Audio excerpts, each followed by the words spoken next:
Good morning everyone. चलिए स्वागत करते हैं आप सभी का आपके अपने प्यारे से यूट्यूब चैनल इंस्पायर स्टडी पर। जैसा कि आप सभी को पता है, थंबनेल में देख भी चुके हैं, कक्षा 9th की जो काव्य खंड चल रही है उसमें चैप्टर नंबर जो चैप्टर है पुनर्मिलन, उसकी शुरुआत हमने कर दी है। इसमें आज हम वीडियो में पद्यांश नंबर 1 को देखेंगे। इससे पहले सारे चैप्टर मैंने अच्छे से कवर कर लिए हैं। यदि अभी तक आपने नहीं देखा तो प्ले लिस्ट में जाइएगा, वो सारे आपको वीडियो मिल जाएंगी एक एक चैप्टर की। तो चलिए इस वीडियो में शुरुआत करते हैं पद्यांश नंबर 1 की। पहले हम क्या करेंगे, इस पद्यांश को ध्यान से पढ़ेंगे।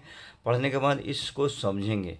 समझने के बाद मैं आपको फिर व्याख्या भी दिखाऊंगा, यथा प्रसंग लिखना भी बताऊंगा, आपको संदर्भ भी लिखना बताऊंगा और व्याख्या भी अच्छे से कराऊंगा। फिर आपको काव्य सौंदर्य भी दिखाऊंगा ताकि आप अच्छे से कवर हर इस वीडियो में कर लें हर एक चीज़ को। तो चलिए देखते हैं। ये करा पद्यांश नंबर 1 में, चौंक उठी अपने विचारों से कुछ दुरागत ध्वनि सुनती। यानी कि वो चौंक उठी है। कवि का कहने का मतलब है जो मनु की पत्नी थी श्रद्धा की, यहाँ पे विरवेला की जो दुख में है उसका वर्णन कर रही है।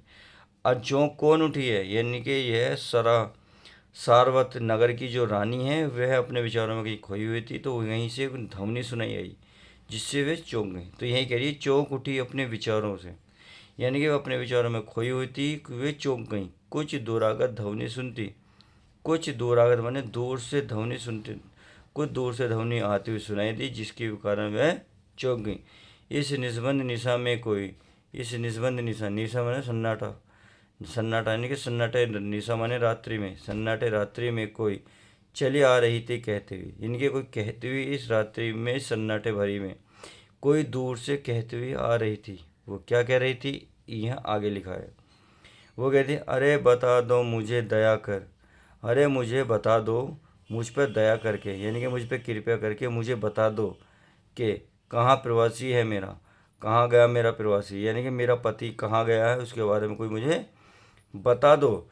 उसी बावले से मिलने को डाल रही हूँ मैं फेरा, यानी कि उसी बावले से, यानी कि बावला प्रीतम के लिए गया, उसी प्रीतम बावले या पति से मिलने के लिए डाल रही हूँ फेरा। फेरा होता है पैर पर चक्कर, यानी कि मैं चक्कर लगा रही हूँ अपने पति से मिलने के लिए, यानी कि उसका पति कहीं चला गया है, रूठ गया है, जिससे वो क्या कर रही है, उसको चक्कर लगा रही है, उसको ढूंढ रही है। यानी कि पति के बारे में बताया गया कि मैं उस बावले के प्रीतम को ढूंढने के लिए वहाँ यहाँ वहाँ भटक रही हूँ।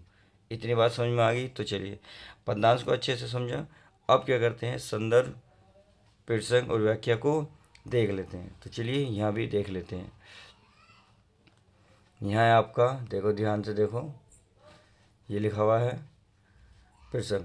प्रस्तुत पद्यांश हमारी पाठ्य पुस्तक के खंड काव्य में पुनर्मिलन शीर्षक से उद्भूत या लिया गया। यहाँ ऐसे भी लिख सकते हो। यह कवि जयशंकर प्रसाद द्वारा रचित महाकाव्यायनी महाकाव्य के निर्वेश सर्ग से लिया गया।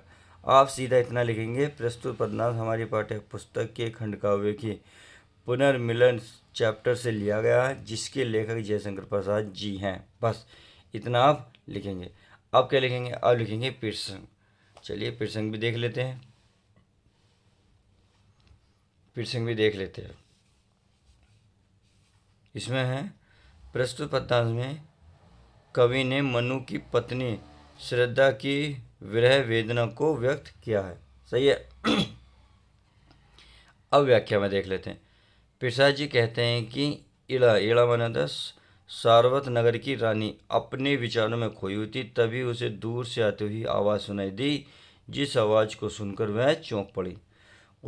उसने सुना कि दूर से इस शांत रात में कोई स्त्री कहती हुई चली आ रही थी कि अरे कोई मुझ पर दया करे, कोई तो मेरे प्रवासी पति के बारे में मुझे बता दे, वह कहाँ है। मैं उस बावले प्रीतम को ढूंढने के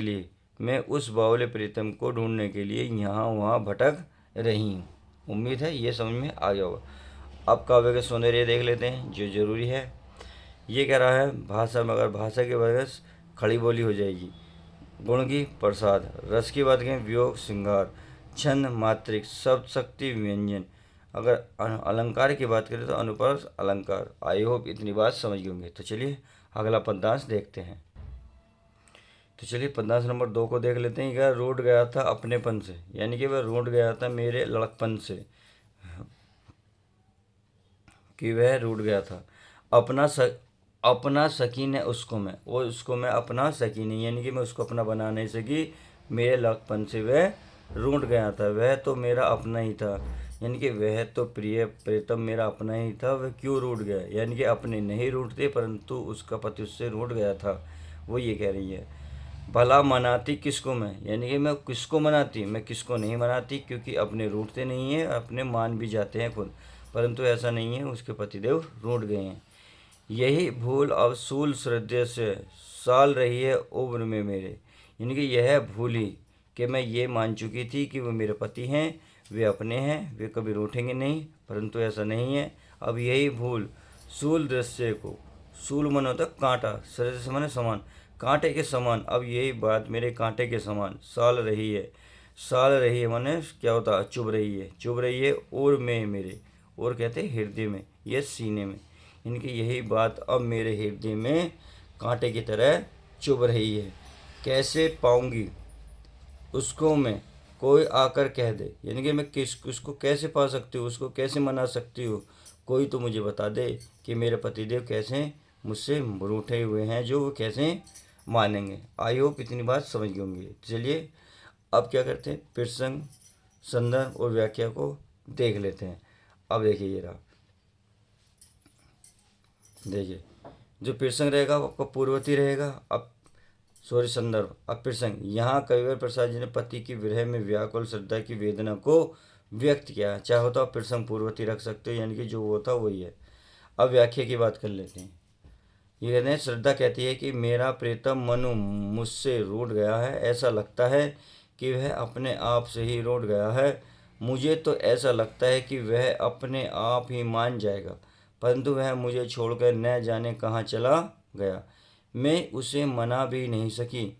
मैंने यह भी न सोचा कि कोई अपने आप भी कहाँ मानता है। वह तो मेरा अपना प्रेतम था तो मैं क्यों मनाती। मेरी यही भूल अब मेरे हृदय में कांटे की भांति चुभ रही है, अर्थात श्रद्धा अब स्वयं पछताव कर रही है कि मैंने यदि मनु को मना लिया होता तो वह मुझे छोड़कर न जाता। अब मैं उनको कैसे ढूंढूं, कोई तो मुझे उनके बारे में आकर बता दे। आई होप इतनी बात समझ गई होंगी। तो चलिए इस वीडियो में बस हम इतने ही रखते हैं, पद्मांश नंबर 1 और 2 को। अब मिलते हैं पद्मांश नंबर 3 के साथ। जब तक के लिए तो good bye, take care, love you guys. Video पसंद है तो प्लीज़ यार वीडियो को लाइक कर दिया करो।